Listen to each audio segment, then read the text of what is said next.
Sekarang saya ke Bayu Dwi Anggono. Ya, Bang Karni.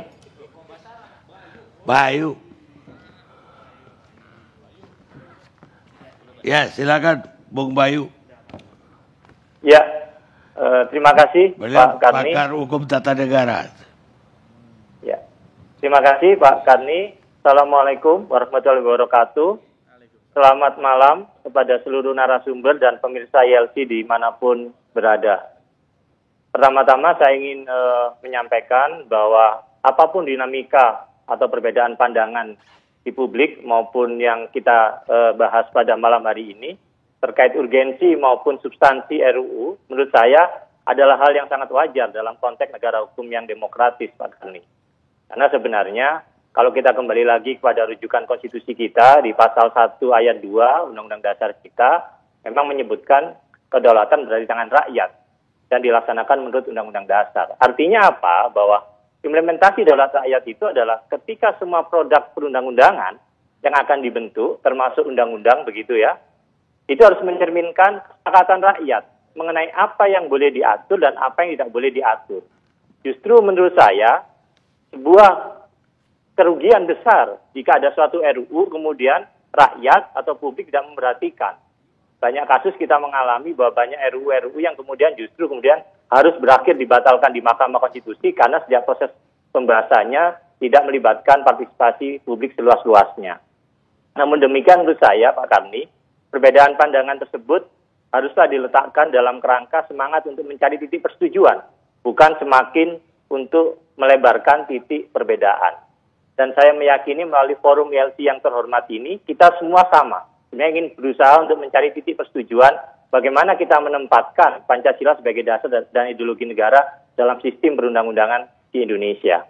Selanjutnya, terkait topik diskusi ini Pak Karni, kalau kita bicara apakah rancangan undang-undang haluan ideologi Pancasila ini keberadaannya akan melumpuhkan Pancasila, saya akan membahasnya mungkin dalam optik yang berbeda, yaitu dalam optik ilmu perundang-undangan yang tadi belum banyak diulas terkait bagaimana mekanisme legislasi di Republik ini.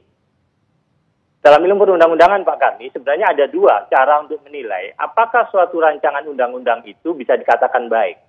Yaitu adalah pertama, pemenuhan terhadap tertib pembentukan peraturan perundang-undangan. Yang kedua adalah tertib substansi peraturan perundang-undangan. Dua tertib ini biasa kita sebut sebagai tertib formil dan tertib material.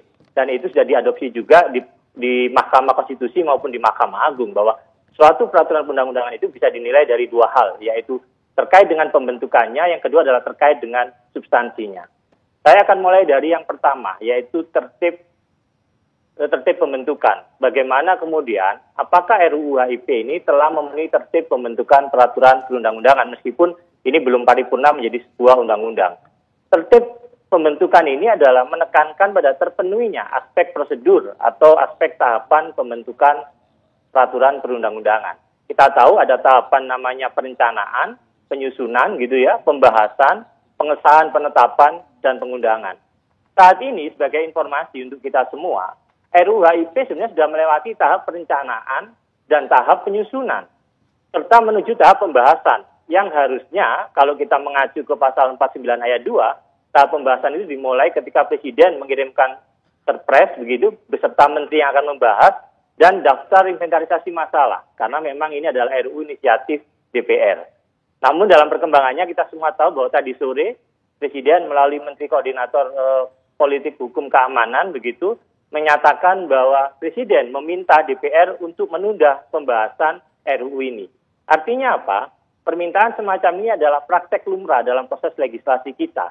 Bukan kemudian di dalamnya akan membatalkan bahwa proses yang sudah berjalan, perencanaan penyusunan itu kemudian akan menjadi dibatalkan. Ini saya ingin memaknai apa makna penundaan. Karena di dalam sebuah Undang-Undang 12/2011 tentang pembentukan peraturan perundang-undangan, pembatalan itu adalah ketika kemudian Presiden dan DPR bersepakat untuk menarik draft rancangan ini, kemudian draft tersebut tidak dibahas oleh kedua lembaga. Tapi kan bahasa yang kita dengar tadi adalah penundaan. Justru menurut saya ini adalah sebuah momentum bersama penundaan ini bagi DPR, kemudian juga bagi Presiden untuk kemudian semakin menyelami, semakin membuka ruang dialog selebar-lebarnya, bagaimana kemudian berbagai masukan terhadap substansi yang ada dalam RUU HIP ini. Pak Karni, perlu kita ketahui bahwa sebenarnya kalau kita memperdebatkan apakah RUU HIP ini penting atau tidak, itu menurut saya harusnya itu mulai bulan Desember atau bulan Januari, bukan saat ini. Kenapa saya katakan demikian?